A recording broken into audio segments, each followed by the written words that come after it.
Good evening, everybody, and welcome to Carving It Up Live right here on Facebook, YouTube, and Twitter. I am Bryson Carver, as always. We've got a pretty good show for you guys today, discussing some NFL. Going to go a little bit more into the Carson Wentz deal, as well as Damian Lillard being snubbed from being in the All-Star game. Luka Doncic got the nod over him in the fan vote, the media vote, and the player vote, which is, of course, the three categories of how they decide All-Stars. Also going to discuss the Patriots quarterback plan moving forward in the future, seeing how that possibly shakes up. And so let's go ahead and get into it. Last night, the NBA announced their all-star teams. In the West, it was Steph Curry, Luka Doncic, LeBron James, Nikola Jokic, and Kawhi Leonard, rounding up the starting five. In the Eastern Conference, you had Kyrie Irving, Bradley Beal, Kevin Durant, Joel Embiid, and I'm trying to remember now who the last one was. I can't remember at this moment in time. Anyways, Damian Lillard was the most notable All-Star snub. I didn't really see a problem with the rest of the All-Stars across the board, but apparently the fans, media, and player vote combined was not good enough to get Damian Lillard into the All-Star game. Now, just looking at it, I think it's kind of silly when you think about it. When you look at Damian Lillard's numbers, if I can pull them up right here, let's see. Damian Lillard. Okay, so by the way, the other night he dropped 43 against the Pelicans, but over the season, Dame's averaging basically 30 points, 29.8. He's averaging 30 points a game, third in the NBA. 4 rebounds. Okay, it's not great, and 7.7 assists, which is top 10 in the NBA, and his player efficiency rating is 5th in the National Basketball Association. Now, then when you look on the other side with Luka Doncic, who I like a lot, Luka's a great player and is emerging into one of the better scorers that we have in the NBA. And, he dropped 44 the other night against Damian Lillard, but he's averaging less points. He is averaging more rebounds and more assists. But again, I always say, one game for your life if you're taking one of two superstar players. Even this season, Damian Lillard's been the best NBA clutch player by a mile. I mean, it's not even close. By a mile, Dame's been the best clutch player this season, and yet he's going to be going right back to the bench. Now, I do think, for example, Steph Curry should start over him because, look, Steph Curry's putting up numbers similar to his unanimous MVP season in 2015-16. So I don't have an issue with that at all. Then you look at the rest of the board. Of course, it's forwards and centers from there. LeBron, Kawhi, obvious starters, and then Nikola Jokic, the best center in the West, easily. But then you look at the Eastern Conference. Kyrie Irving, I agree, he's averaging 28 a game. This might be the best. I heard Kenny Smith say it last night on Inside the NBA. This might be the best Kyrie Irving's ever played in his career. Very quietly. He's, I know there's obviously other stuff with Kyrie Irving that's, making the news. Most notably, I guess, when about a month ago, he just took time off from the Brooklyn Nets. Okay. He did say afterwards it was for his mental health, which, me, I'm all about guys taking care of their mind 100%. My only issue with it was he didn't tell the team beforehand. Just give the team a heads up, say, hey, I'm going to be out 2 weeks, 3 weeks, worst case scenario. Just get my mind right, clear my brain a little bit. I'm going to be back, and Kyrie's been great since he's come back, and Brooklyn is playing very good basketball right now. I'm going to discuss them in just a second. So I have no problem at all with Kyrie starting the All-Star game. He should. Then you look at Bradley Beal, who last year somehow, some way didn't even make the All-Star game. He led the league. He was second in the league in scoring last year to James Harden, and yet somehow he was snubbed from the All-Star game, which made no sense to me whatsoever. So thankfully he's leading the league in scoring right now. So of course that automatically should make you an all-star starter. Because as important as rebounding and assists is, we all know, can you put the ball in the basket? Can you get buckets? And Bradley Beal's consistently over the past few seasons, including this one more than any other, is getting buckets. To use an old Uncle Drew saying, right? I get buckets. And then you look at Joel Embiid, who is having the best season of his career by far. He's certainly top 3 in the MVP race. Philadelphia is the best team in the East right now. I still would slightly give them the edge over Brooklyn. Now, depending on how Brooklyn continues to play defense from here, remains to be seen. So, yeah, Joel Embiid, best center in basketball, in my opinion. He should absolutely start. But then we look at Giannis. That's who I was missing. Giannis. I apologize. Who, by the way, did not play great last night. But Giannis is an all-star. He's a back-to-back MVP. His numbers this year are very similar to what they were last year. So, yes, Giannis is an all-star starter. Kevin Durant led the Eastern Conference in all-star votes. He's going to get the nod and be an all-star this season, which, of course, I agree with that. So then the West, like I said, Luka's having a great year. Dame should have absolutely gotten an all-star start over Luka. As great as Luka is, I mean, let's ask ourselves for a second. If we're talking about long-term, yeah, I'm going to take Luka because Luka's younger. But right now, Luka or Damian Lillard, give me Dame Dollar any day, any night, any afternoon. I don't care. I mean, give me Damian Lillard any day of the week. Again, Steph Curry's putting up numbers comparable to his unanimous MVP season, so don't agree with that or disagree with that at all. LeBron, enough said. Nikola Jokic, again, he's fell off a little bit. Hasn't played quite as well as he had the first month and a half of the season. I'm sure he'll get right back, but he's done enough to deserve to be the starting center for the West. And Kawhi Leonard's having a great season himself. So as far as the All-Star starters, by the way, the game will be on March the 7th in Atlanta at the State Farm Arena on TNT, where I think they're going to have the skills competition and the three-point competition before the game, because they're going to do a little different this year. Normally, at least pre-pandemic, they would do Saturday, All-Star Saturday night, where they'd have the skills competition, then the three-point shooting competition, and then finally the dunk contest, which is the headlining event, right?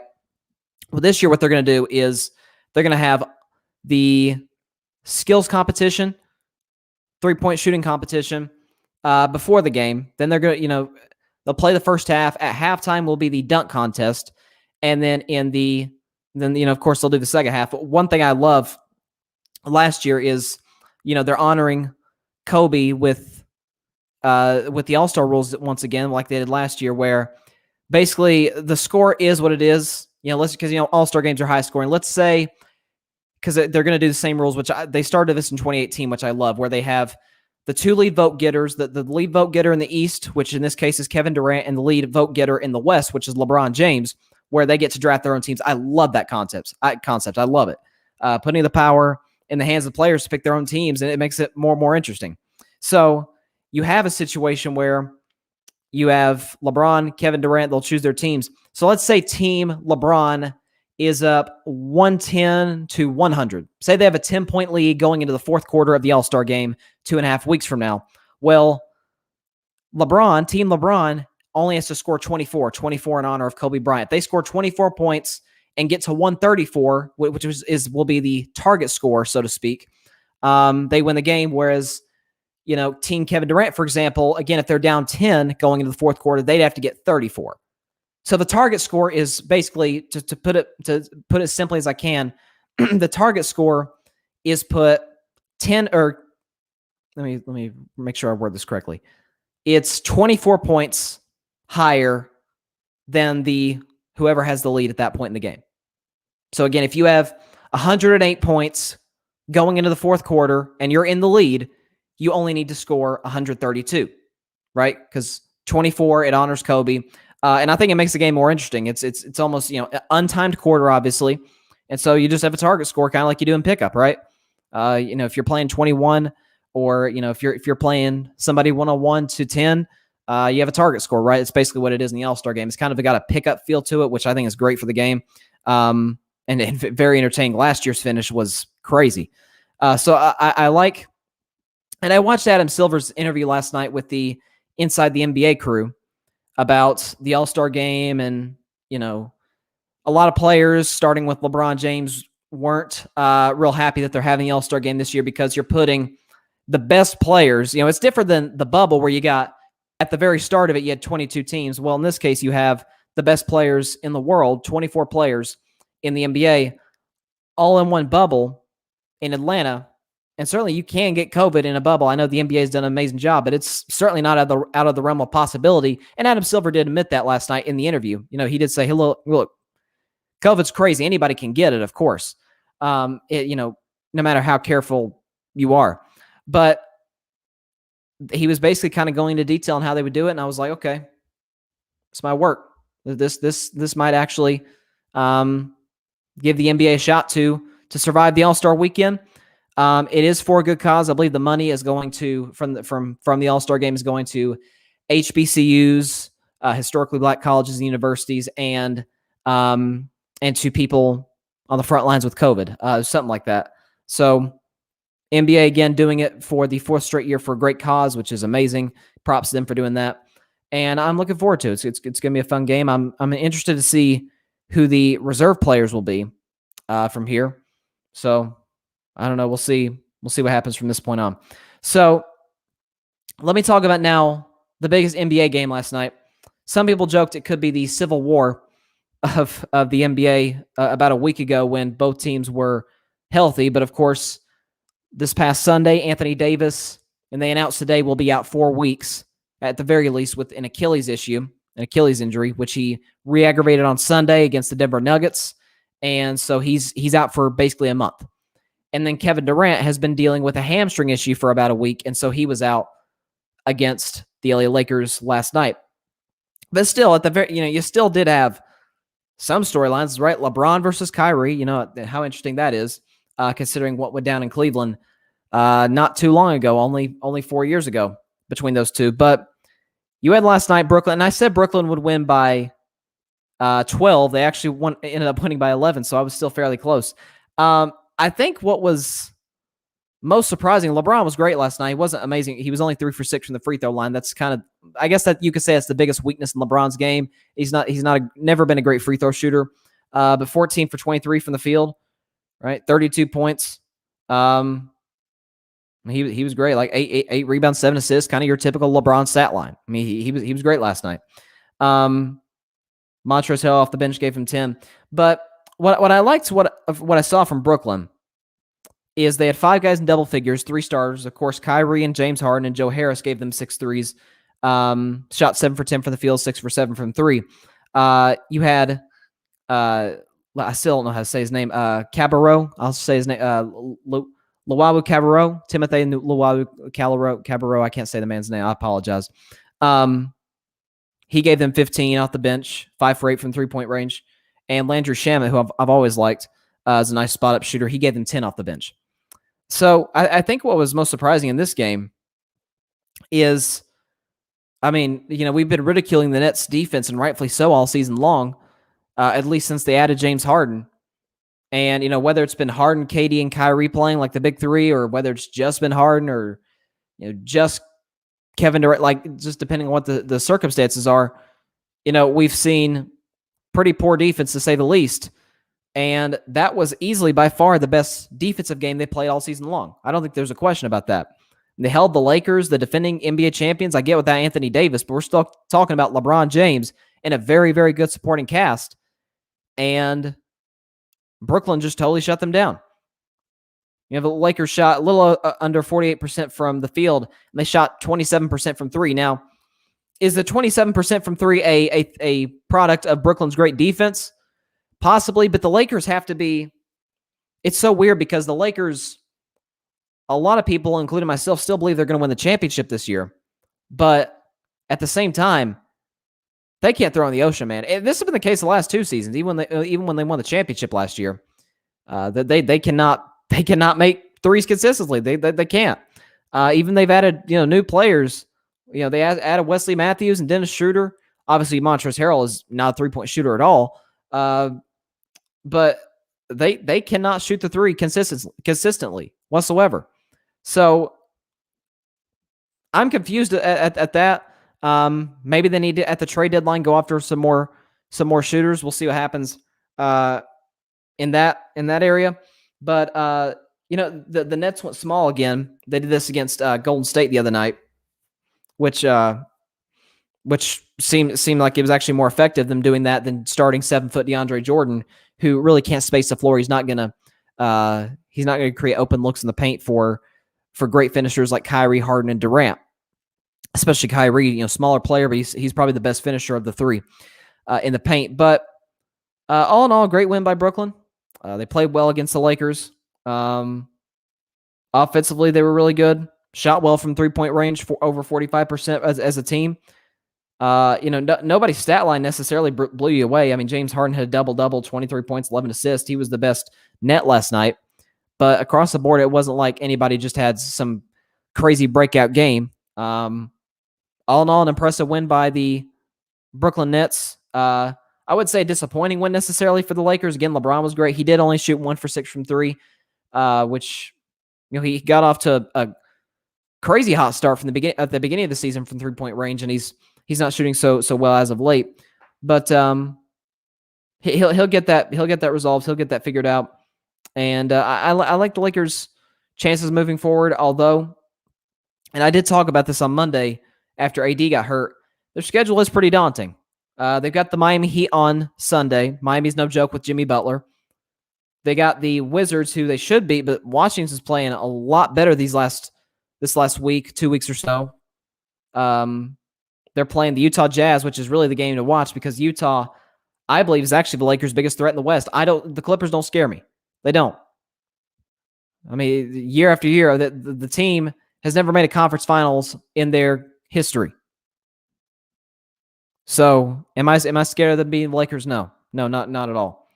I was, last year I actually picked the Clippers to win the finals, and I and a lot of other people who did that was dead wrong. But I think the Jazz are the Lakers' biggest threats easily in the West. So that'll be an interesting game next Wednesday night on ESPN. 10 o'clock Eastern, 7 o'clock, or I should say 8 o'clock Mountain Time, because the game is in Salt Lake City, Utah.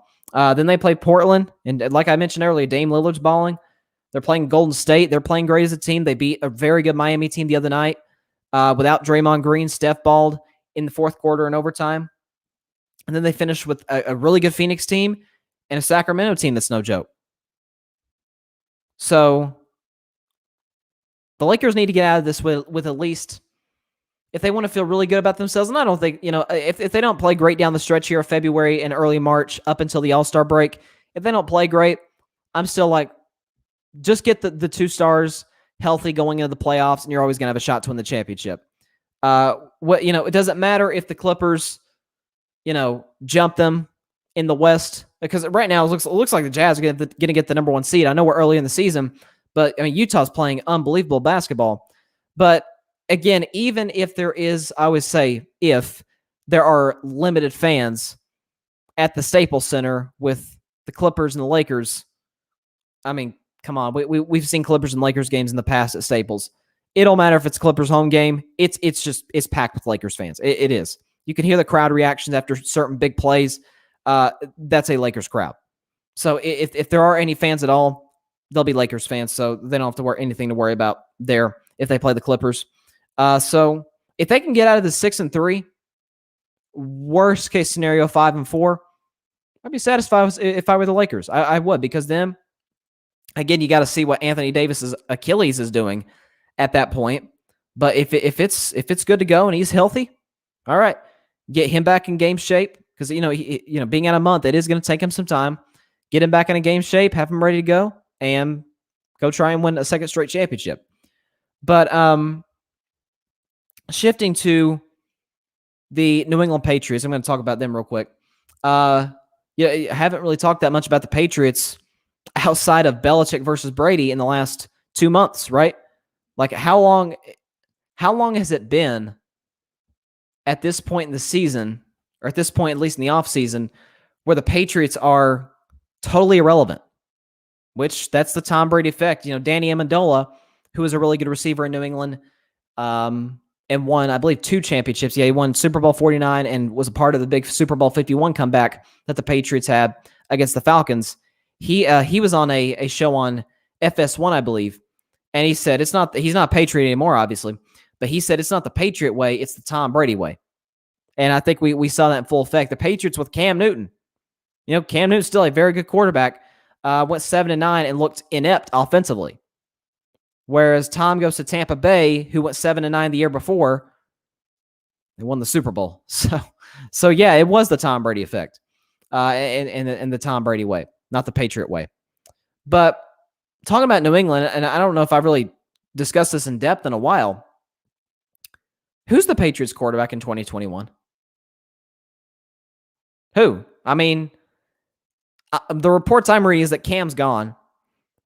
Does he take a backup job somewhere? That's another discussion for another day. I think we got to see what happens in free agency and with the draft. Of course, we saw Matt Stafford is now in LA. Jared Goff is in Detroit, and Carson Wentz is now in Indianapolis. So those are three destinations that are gone, at least as a starting quarterback. Does he go to Baltimore possibly to back up Lamar Jackson? Because what you want out of a quarterback, if your starter plays a certain way, you want your backup to kind of be a prototype of your starter, right? A lesser version of him. So, in Baltimore with Lamar Jackson, excuse me, they want another mobile quarterback who can run that offense that Greg Roman likes to run. He ran with Kaepernick in San Francisco successfully, and he's running it successfully with Lamar Jackson. Now, the difference is San Francisco, and this is, the knock on Lamar Jackson, who I love Lamar Jackson. I think he's a top 10 quarterback. There's not 10 quarterbacks in the league that I would take over Lamar today. However, it's not been great in the playoffs. So, but the point is, Cam Newton in Baltimore could be a good fit. But as far as the New England Patriots, I've heard the report that they might go after Jimmy Garoppolo. But the question is, what do they give up? A draft pick, I guess? Maybe did they swap that draft pick for Jimmy Garoppolo? I don't know. And still, Belichick was, of course, livid. Tom Brady, after just having won the Super Bowl against the Atlanta Falcons, being down 28-3, coming back and winning, the Patriots come back the next season, get off to a little slow start, come out 2-2, and then they actually ended up going 11-1 down the stretch of that season. The only game they lost down the stretch of the regular season was a road game against the Miami Dolphins on Monday Night Football. Outside of that, the Patriots were amazing in 2017. And in the middle of that season where Tom Brady is having what would end up being an MVP season, think about that. An MVP season, Belichick wanted to trade him and go with Jimmy Garoppolo. And Robert Kraft, who normally didn't stand in Belichick's way a whole lot of these decisions, Robert Kraft's like, whoa. We are not trading Tom Brady. We're not doing that. And Belichick was reported to be absolutely irate. He was furious about it. And so, of course, they traded Jimmy Garoppolo instead. Tom Brady requested that Jimmy Garoppolo be traded so they can move on from this. And now kind of have that cloud hanging over the Patriots. And, of course, Jimmy Garoppolo was traded to San Francisco. And the one issue, or I should say two issues with Jimmy Garoppolo, has been A, he's kind of inconsistent some games, and B, and more importantly, health. The old saying is, it's cliche, but it's true. The best ability is availability. It is. The best ability is availability. And if you're not there for your team, you can't do anything, right? And Jimmy Garoppolo this past season, right on cue, wasn't healthy. The only season where Jimmy Garoppolo, and I think it's a credit to how good of a quarterback he is, because I do like him. He's a very good quarterback. I actually had him in the top 10 going into the season. I don't have him in the top 10, of course, right now. But the last time he played a full season, excuse me, he took the 49ers to the Super Bowl.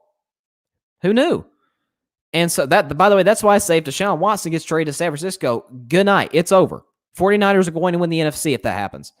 Because if Deshaun Watson put up the numbers he put up with a sorry football team around him in Houston, man, can you imagine with Kyle Shanahan and that roster, if it's healthy in San Francisco? Phew.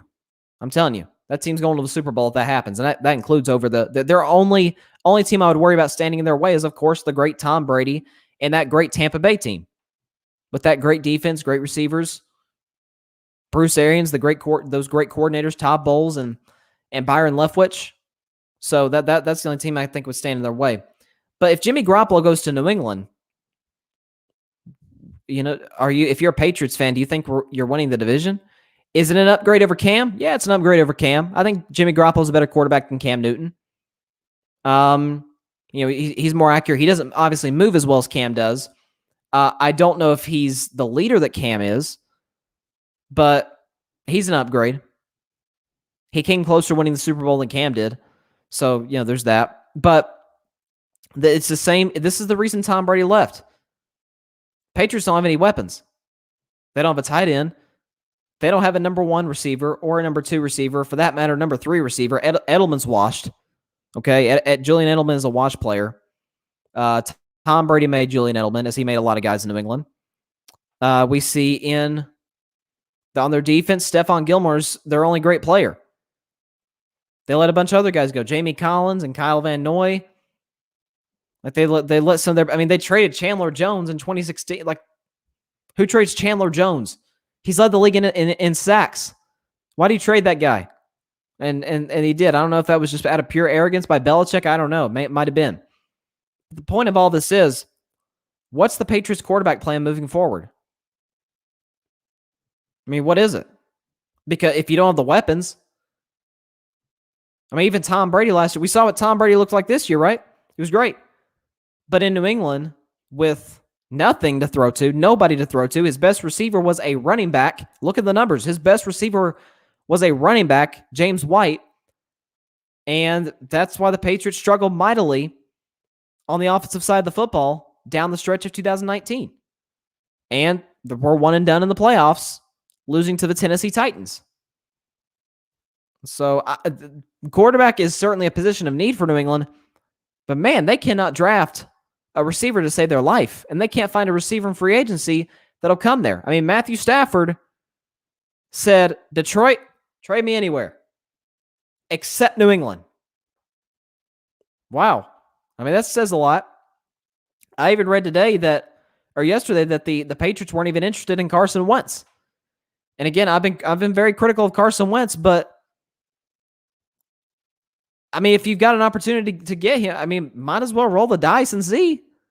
Now, are they going to trade up in the draft to get one of the young quarterbacks? Maybe that's their plan.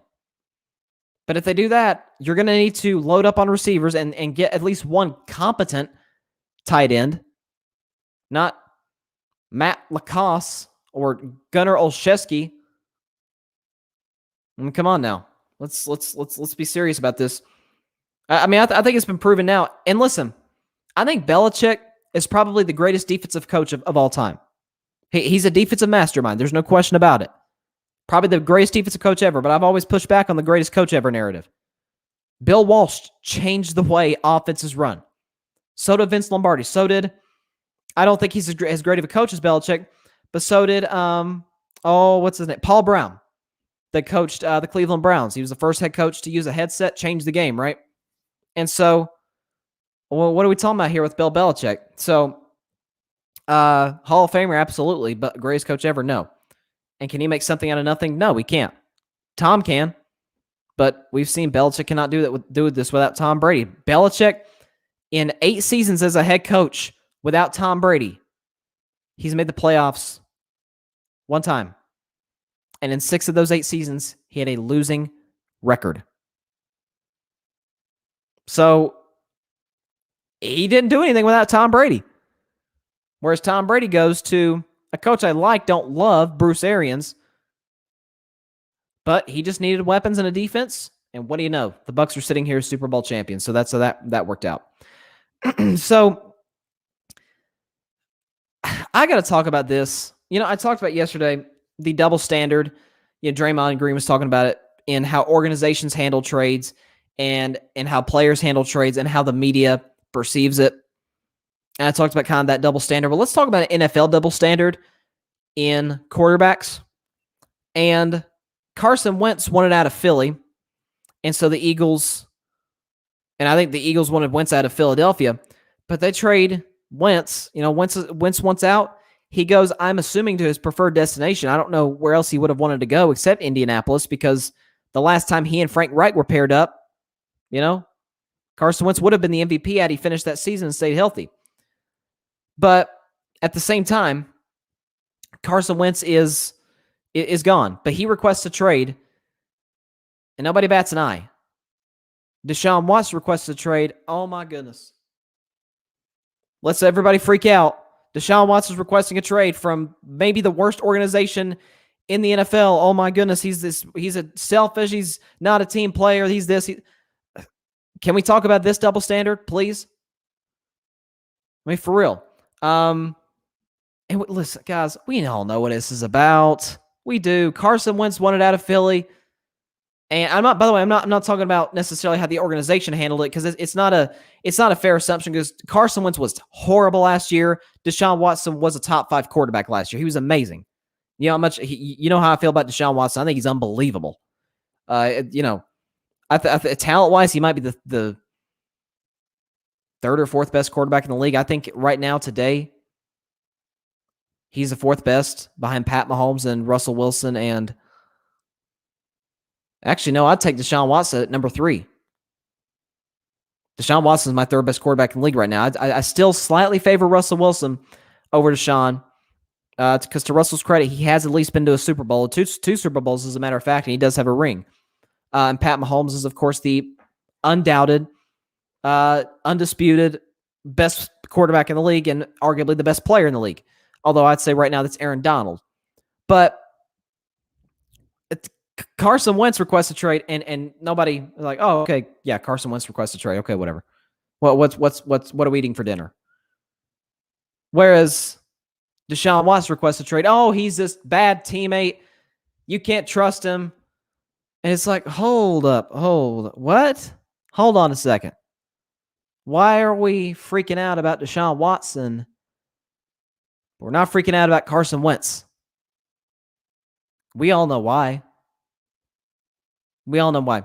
For some reason, there's still an inability to adapt to the fact that, and I'm telling you, I know I've said it before, and I don't want to give credit to just one guy, because one guy doesn't change everything, but boy, he does shift the narrative. And I'm talking about LeBron James, whereas LeBron has put the power in the hands of the player. And I guess I don't get it. I don't get why there are those out there who just lose it over Deshaun. I'm not talking about Houston. I understand why Houston be frustrated. I get it. You don't want to lose Deshaun Watson. Who would want to lose Deshaun Watson, for crying out loud? Whereas Phillies, can't get Carson Wentz out fast enough after the season he had last year. But this is the double standard of this is incredible. It's unbelievable. Because Carson Wentz, he's like, man, I've had it with this Eagles organization, which we've seen, which, again, I've been a Carson Wentz critic, but man, I wouldn't want to be around that Eagles organization either. They're a train wreck right now. I mean, Nick Sirianni, their new head coach, what was that? His opening press conference, that was as bad as it gets. He's slipping on his words. He looks nervous. He looks like he's reading off a teleprompter. I'm very excited to be the new head coach of the Philadelphia Eagles. I'm like, hold on, what? You hired this guy? And you didn't give Eric Bieniemy an interview? You didn't give that guy an interview, and you hired this dude? And so Carson Wentz is like, man, screw this. I'm out of here. And so both one out of bad organizations. Deshaun Watson's like, okay, you won't even give a serious interview to a minority candidate when all I asked you to do is interview Eric Bieniemy. That's all I asked you to do, and you wouldn't even do that until I kept pushing you and pushing you and pushing you. And then finally they do, but by that point, Deshaun's like, I had to push you to do something that I already asked you to do, and you said you would do it. So now you're doing, and he's like, man, I've had enough of this. Okay, you traded DeAndre Hopkins for a bag of chips. Okay, you can't build an offensive line around me. My career's not going to end up like Andrew Luck, where I'm so beat up at the end of my career that I retire in my early 30s or late 20s. I want to have a long, successful career. Both guys are saying that, but for some reason, nobody blinks with Carson Wentz. But Deshaun Watson, according to Brett Favre, doesn't deserve an opinion because he makes a lot of money. Well, he didn't say that about Carson Wentz. Why? Dick Vermeil said, great coach, but Dick Vermeil said that Deshaun Watson needs to grow up and quit acting like a baby. What? What are we doing here? Why is Deshaun wanting out of a dysfunctional organization the worst thing in the world, but Carson Wentz, who's not the quarterback Deshaun Watson is by any stretch of the imagination, he wants out of a dysfunctional organization, but okay, whatever. Great, good for, who cares? The double standard here is glaring, and we all know why. We all know what's going on here. We all know dang well why there are those out there who are like, okay, Carson Wentz wants out, and Deshaun Watson wants out, and it's like, oh my God, oh, what? Why? Well, both come from dysfunctional organizations. Both are among the highest paid quarterbacks in the league. We all know what it's about. Come on, guys. It's not even. We know what it's about. It's ridiculous, and this is the things that need to change. It's sad, but I hate to finish the show with a very serious topic, but I'm sorry. I have to call it, excuse me. Goodness. I have to, gosh, I got to cough right now, guys. I got to call out the media right now, the national media, because they haven't talked about this story enough. I've seen some shows talk about it, and other shows choose to completely ignore it. And it can't be ignored. Gosh, I apologize. So, of course, we reported the news on yesterday's show at the beginning of the show that former NFL wide receiver Vincent Jackson was found dead in a hotel room at the young age of 38, which is just tragic. I believe they determined he died of alcoholism. So, it appears that he had an addiction to alcohol, which is just, I mean, that's just tragic. There's no other way around it. And again, Vincent Jackson, he was a good man. I'm not saying that because he's dead. I mean, this was a good man who was a great teammate, according to his teammates in from San Diego and from Tampa Bay. The guys loved him. Mike Evans the other day called him, one of his mentors. He was a team player. He did a lot for the military, for our troops, and they find him in a hotel room. No longer with us. And I even read today that he might have been dead 2 or 3 days before they found him. So, I mean, it's like, man, like what's going on? Like, how'd this all go down? But Ryan Leaf, of course, if we think, gosh, I'm sorry, guys. I've got this cough right now because, anyways, it's freezing outside. But I'm not in Texas, by the way. I'll discuss the Texas situation later in the show. But Ryan Leaf, first thing we think about with Ryan Leaf is, the 1998 draft with Peyton Manning, right? Like, who was going to go to number one? Peyton Manning out of Tennessee, go Vols, or Ryan Leaf out of Washington State? And ultimately, it was Peyton Manning. Of course, the Colts made the right decision, duh. And Ryan Leaf went to the Chargers and became one of the biggest draft busts in NFL history, in very large part due to his own demons. He had issues with drugs. He had gotten arrested on numerous occasions, and his NFL career just shattered.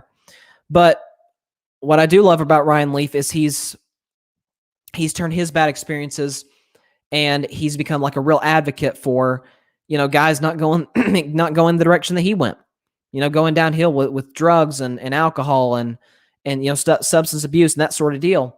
And he's I even saw a couple of years ago, he was calling a game. It was actually a Tennessee game. He was calling a game for ESPN. So he landed a job with them. So he's really turned his life around, which, man, you always love to see that. Somebody who's, sadly been through a really tough road in their life, done some bad things, made some bad decisions, but then they dig themselves back out, and they and they make a great life for themselves. And so props to Ryan Leaf there. But Ryan Leaf was talking about Vincent Jackson on a video on social media. I believe it was on Twitter. And he said he was talking about Vincent Jackson, and he's very emotional in the video. And he said, "I don't know what to bleeping do anymore. My NFL brothers continue to die, and nobody's doing a bleeping thing about it. The NFL just doesn't bleeping care. They don't care. They'll write condolence letters and bleep like that, excuse me. But if they were invested, they'd actually put some money behind the NFL legends community and the mental health and substance abuse side of it. Once you're bad for the brand, the shield, as they say, they don't give two bleeps." So, it's just, he said, "I just think I could relate. I could visualize myself, 9 years ago, alone in a hotel room dying." Whew, this is tough, guys. Leaf told Yahoo Sports on Wednesday, "So there was plenty of empathy that I felt so sad for him because you're alone in a hotel and you're dying. I was really I was really emotional and I was angry. And I don't usually do stuff like that anymore where I let anybody see it. But today it was the best thing to do, is to let people know it's okay to feel feelings like that. So I did. So it's and we we had a lot of reaction from former players, some players that had dealt with issues of their own that cost them a successful career in the NFL. And it's just, this has been one of my biggest criticisms of Roger Goodell. And this is why I believe by far Adam Silver is the best commissioner of sports. Adam Silver takes care of his players, plain and simple. Is he about the brand of the NBA? Yeah, because at the end of the day, you gotta you gotta make money, of course. And at the end of the day, with this All-Star game, players were frustrated. They didn't want to do the All-Star game this year, and Adam Silver's like, guys, we got to do this. And of course, he didn't say it was about money in the interview with the NBA on TNT. We all know it was about money. But at the end of the day, the NBA players know, hey, this guy's got our back. This guy's looking out for us. And Roger Goodell, time and time again, we've seen over and over with how he's handled social justice, how he's handled domestic violence, how he's handled the substance abuse, the mental health aspect of the NFL. You want me to be blunt as I can? Okay, I will be. He's done a terrible job. He's done an absolutely horrendous job. And you see situations like this with Vincent Jackson, where he dies by himself in a hotel room of alcoholism. And clearly, Junior Seau, not many years ago, took his own life. We've had plenty of NFL players die young because of substance abuse issues or mental health issues. And that's why, again, it coming from Ryan Leaf in that video, and me saying it doesn't justice. You watching the video, and man, I'm telling you, it's tough. It's tough because this guy knows what it's like to be down that road with drugs and mental health problems. And God bless Ryan Leaf for speaking out about it and for talking about this issue. But it is unacceptable is how I describe this. I just don't have words for it. And look, I don't know. I don't have much reaction other than Ryan Leaf's 100% right in that if you're bad for the shield, you're bad for the brand. They're going to kick you out of the league. If you're or they're going to, like we saw a few years ago with a certain quarterback who still is good enough to be in the NFL, but because he spoke up for social justice and was bad for the shield, Roger Goodell, in a sense, kicked him out of the league. Okay, but Greg Hardy gets a second chance. So there's a hypocrisy there. But we're seeing constantly with these NFL players, with the CTE issue that the NFL just refuses to address, and other issues like this. The NFL's dropped the ball big time, folks. They have. And it all stems, fair or unfair, and I think it's fair, it starts at the top. As one of our former presidents, Harry Truman, said, the buck stops here. It stops on my desk. It stops on Roger Goodell's desk. And it's just messed up. It's wrong, man. That this guy was never taken care of post-career by the NFL. The NFL don't take care of its players post-career. It doesn't. Whether it's with CTE, there's a report coming. There's a report that came out a week or so ago when discussing this Vincent Jackson thing. There was a report that came out a week and a half ago. This before Vincent Jackson passed, by these NFL players, former NFL players, 2 black players that were saying, basically, the former players, if we registered the same cognitive test as a white player, they'd be more apt to get, excuse me, I'm so sorry, I got a cough, guys. They'd be more apt to get basically insurance, if you will, for their, issues, whether it be CTE or something else. Because basically, and by the way, they have these people that administer these cognitive tests. They agree with these 2 players in that, yeah, because the NFL is basically discriminating against against black players and saying, oh, because they're black, we're going to give the white guy who has the same cognitive test the benefits, the insurance, because he's intellectually better, some BS like that. So it's like, what's going on, man? Well, you see with Vincent Jackson and Ryan Leaf's 100% right, man. The NFL don't give a crap about you once you retire. How many situations have we seen? And again, like you said, they'll send the family a condolence letter and how sorry they are. Oh, if you're so sorry, do something about it. Help these players out in retirement that are dealing with their personal issues. You're supposed to care about your players. And we've seen time and time. This needs to be brought up at the league meeting that happens, I think, in March. It's either late March, early April, something like that. I'm assuming, I guess they'll do it virtually. However they do it, this has to be brought up. And this has to be addressed by the NFL and the NFL Players Association. This has got to stop. This has got to stop. The fact that they're not addressing these issues. Like I said, they've dropped the ball badly numerous occasions with domestic violence. They've dropped the ball in social justice. They've dropped the ball in mental health and substance abuse.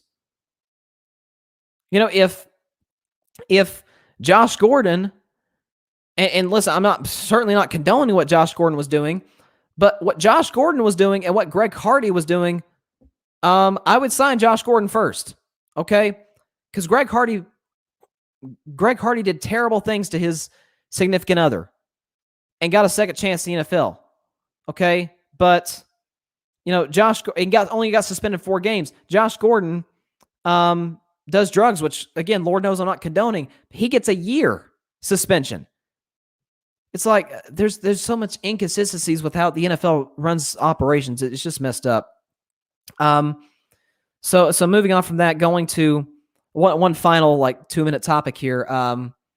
Just to first of all, my prayers go out to everybody in Texas right now dealing with the power issues and heat. I know some people have gotten their power back, and hopefully that that continues to move in the right direction. So thoughts and prayers out to you guys. I can't imagine what it's been like over there. I actually have some family in Texas, and they said that they didn't have power for 48 hours. So it's tough down there. And so, man, God bless y'all. Praying for y'all. Hopefully you get power and heat back as soon as possible. But I want to give a shout out to my favorite quarterback, Dak Prescott, and one of my favorite actors, Matthew McConaughey, who've donated thousands of dollars to these efforts. And I'll just leave the show with this. Not talking about Dak or McConaughey as in their careers and whatnot, but Dak and McConaughey have done more in Texas than some of the elected officials there, if you know what I mean. So I'll just leave it at that. So that is all the time we have for today's show. Thank you guys so much for stopping by and spending a Friday night with us. So catch us on Monday, as always, 6 p.m. Eastern. I almost said Apple Podcasts. I was so used to using that when we weren't live. Right here, Facebook Live, YouTube Live, Twitter. If you're listening to the podcast episode, it's on Apple, Spotify, iHeartRadio, Google Podcast, Anchor. God bless you all. Have a great weekend. See you all Monday. Peace out.